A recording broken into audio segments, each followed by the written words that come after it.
Free speech outlawed in America. It's SkyWatch TV for Wednesday, January 4th, 2017. I'm Derek Gilbert. Under cover of the Christmas holiday, when most of us weren't paying attention to the news, the Obama administration and the Republican-controlled Congress passed the National Defense Authorization Act, signed it into law. That's a bill that provides funding for our armed forces around the world. Not a bill that any congressman or senator who wants to get reelected would dare oppose. But included in this bill was an amendment that had originally been proposed as a separate bill that could allow the Trump administration or some future government to classify free speech as criminal by classifying it as disinformation or propaganda. Joining us by Skype to discuss it is the host of the Josh Tolley Show, syndicated around the country, heard 5 days a week. We talked earlier via Skype. Josh, welcome to the program. Would it be fair to say that the president and Congress slipped a poison pill into the National Defense Authorization Act for 2017? Yeah, absolutely, Derek. Thank you for having me back on SkyWatch TV, by the way. Yeah, they did. And it was done secretly, and it was done with very little objection. And it was one of those bills that, you know, it just kind of slid by everybody's radar, and it passed the House, it passed the Senate, and it was signed into a bill all relatively quickly, from the 12th to the 23rd, all without any fanfare or hoopla. So, of course, people weren't paying attention to it. No, in fact, I have to confess that it slipped past me, but we were off, and I was trying to recover from a sinus infection at the time, too, so I just was trying to stay away from the news. But happening during Christmas week, most people would miss it because we're preoccupied with getting the gifts purchased and wrapped and Sure. and so on and so forth, travel to visit relatives. And so what was it in this bill that really bothers you? Well, it's the Foreign Disinformation and Propaganda Act. So what they did was they took the NDAA 2017, which is the National Defense Authorization Act, which appropriates all the funding for the Defense Department, and they got $611 billion this next year. But in addition to that, they put in this other bill, and it's a piggyback process. And of course, by signing it on Friday, like you said, nobody's paying attention. But what it does is it sets up a new agency and a new department, and it funds this agency. And it's piggybacking on an agency that was kind of there already, the Broadcaster Board of Governors, which is made up of industry insiders, big networks, all that sort of stuff. But they added to it. And they added the Defense Department, the Department of Justice, all these other entities, along with an increased budget. And the whole idea, at least what they're saying, is that we are going to fight back against all this, Russian hacking and all these other sort of false media stories. And some of the clarification of these stories was, for example, Hillary Clinton. So now, if you were to report something like, well, it doesn't look like Hillary has pneumonia, there's kind of some signs of some other illness, that would now be considered legally fake news, which means legally you would be in trouble, which means you'd be subject to fines or imprisonment or what have you. And I think the interesting point here is that people are going to look at this and inappropriately say, well, Josh, it has to do with foreign entities. Well, one, that doesn't matter. The press is not foreign or domestic. The press is the press, period. It's the enemies that are classified as foreign and domestic. Because if it wasn't for foreign press, the revolution wouldn't have happened either. It was the French press that was helping us. It was the Spanish press that was kind of getting the information out. So we can't say, well, we're fighting against the foreign press. One, doesn't really matter. Two, no, it's not. And how legalese works is that little AND. It's foreign disinformation and propaganda, not foreign disinformation and foreign propaganda, which means they're going to be going after people like SkyWatch TV, the Josh Tolley Show, so on and so forth, for putting forth false information. And that's where this really gets interesting, because they're defining what is and what is not fake, which defeats the purpose of the press entirely.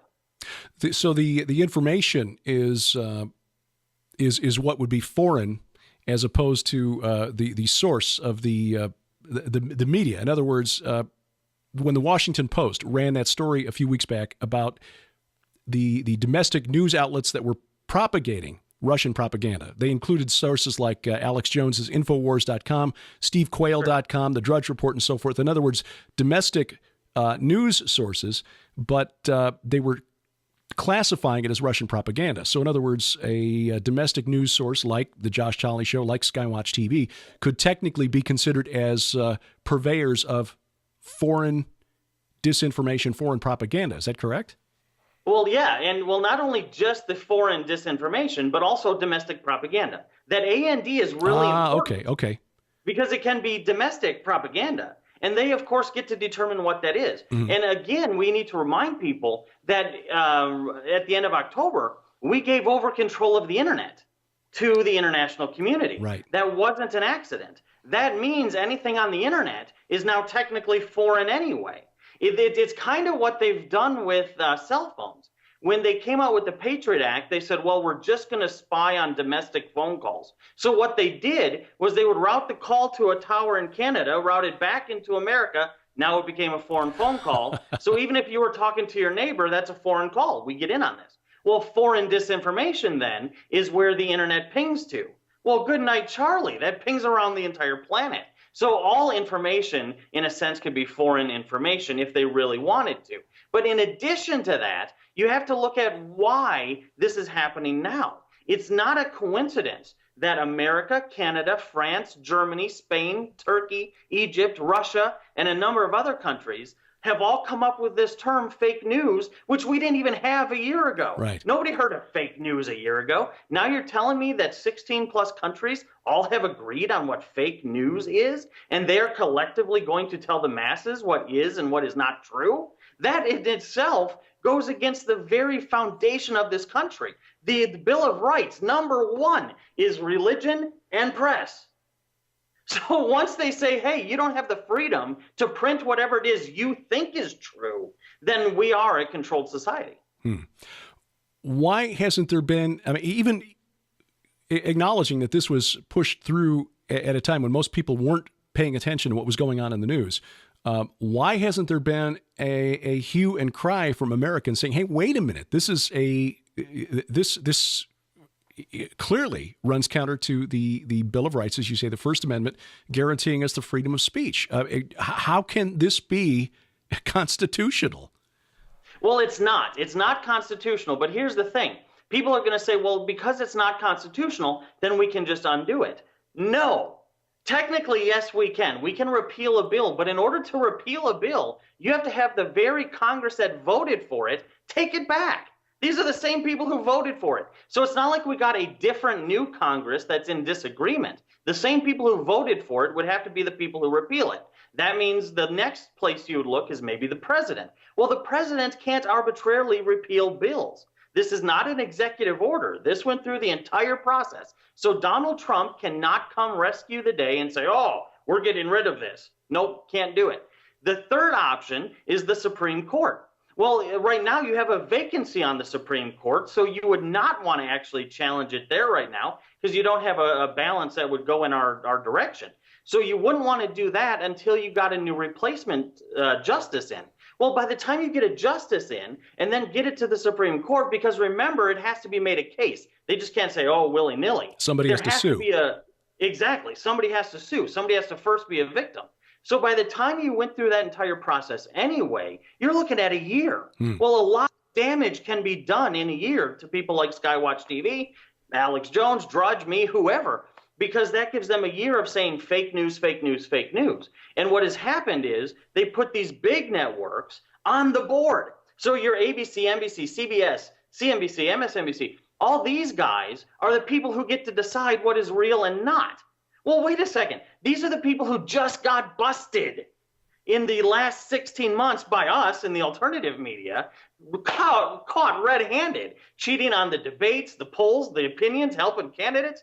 So now these people are going to be the people who get to tell us what is true and what is not true? This is absolutely crazy. It's like we slipped into the twilight zone here. This is really bizarre. Yeah. Now, this is not something that, as with the Patriot Act, which didn't just appear out of thin air the day after 9/11, this is a bill that was actually submitted by Ohio Republican Senator Rob Portman back in March. Yes. And it was added to the National Defense Authorization Act, which finances the troops, basically funds the military for the coming year, as an amendment.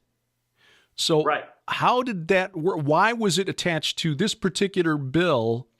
And is it fair to ask, Did our congressmen and senators actually know that this was in the bill? Did they know what they were voting on?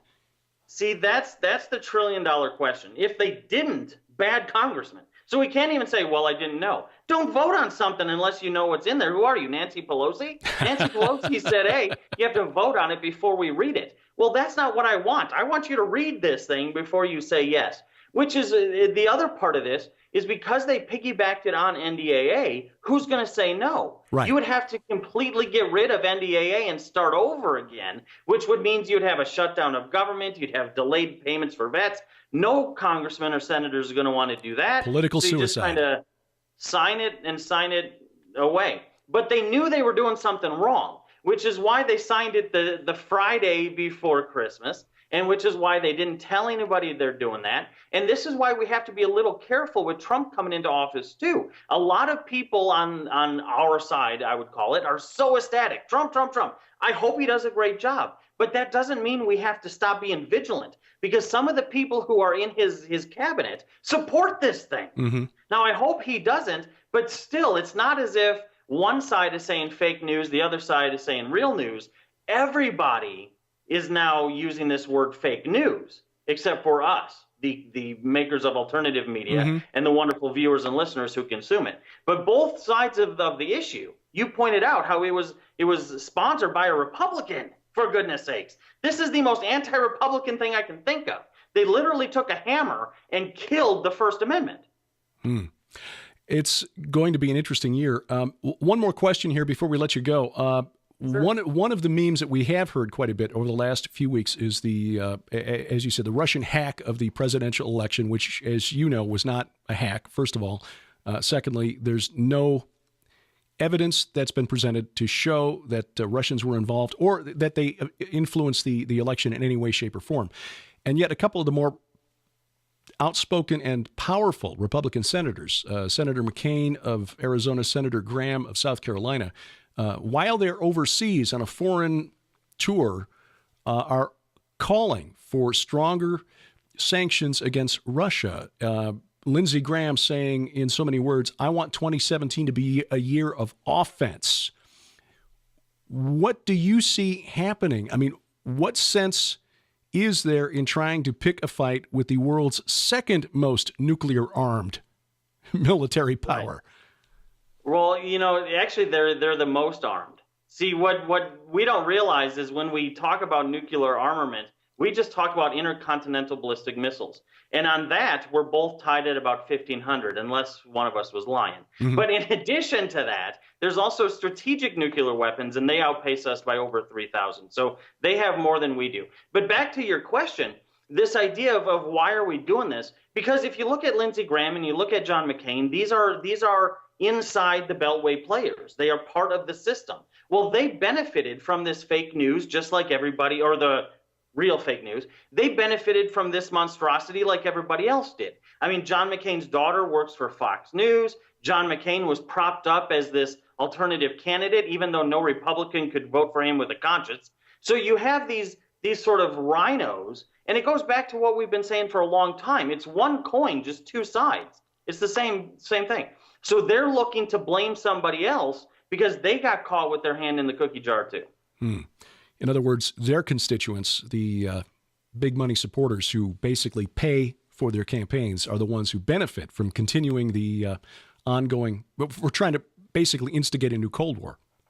Oh, yeah. And it's not that Russia's all good and honest and wonderful either. That's Agreed. Kind of the other side of this pendulum that people have wrong. I mean, Putin arrests people for evangelizing in Russia. He's arrested tons of people in the media too. So it's not like he's this innocent little choir boy. But this idea of blaming Russia for the hacks, Russia didn't make 700,000 people show up at Donald Trump rallies. Russia didn't make 40 people show up at Hillary rallies, so they had to cancel. That wasn't Russia. And Russia didn't put the server in Hillary's closet. Right. All of this idea that it was Russia, they got caught. They got caught in criminal acts, and they're blaming the boogeyman in the corner, hoping that America gets distracted and say, hey, it was the bad guy. But we're all smart enough to say, no, wait a second. You're actually the bad guy. And that's why they don't want to have all of our fake media now, because we continue to report the truth. Yeah. the term fake news is useful, but not in the way the media elites had hoped. Yep. Yeah. Josh Tolley's the author of Evangelpreneur. He's the host of the Josh Tolley Show, his website, joshtolley.com, and he's also one of the featured speakers, along with, about half of us here at SkyWatch TV at the Hear the Watchman conference coming up at the end of March in Dallas, and we look forward to seeing you there. I look forward to seeing you there, and thank you for having me again on your show, and great job pronouncing the book title correctly. I remember the last 2 times I was on. I've had 6 months to practice. Thanks for having me.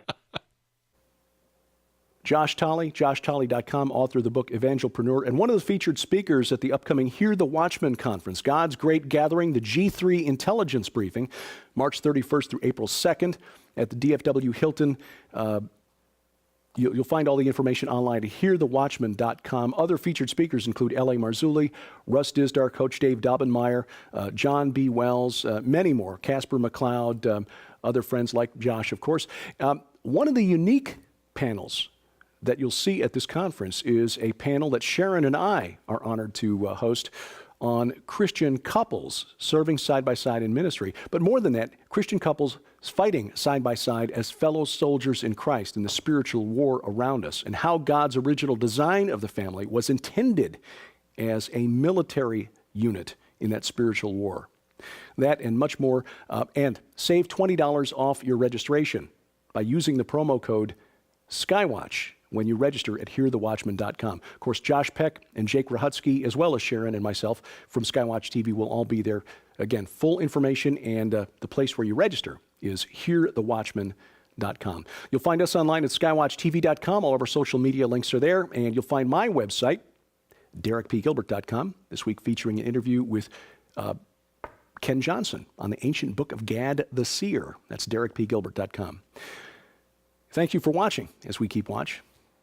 I'm Derek Gilbert, and this is SkyWatch TV.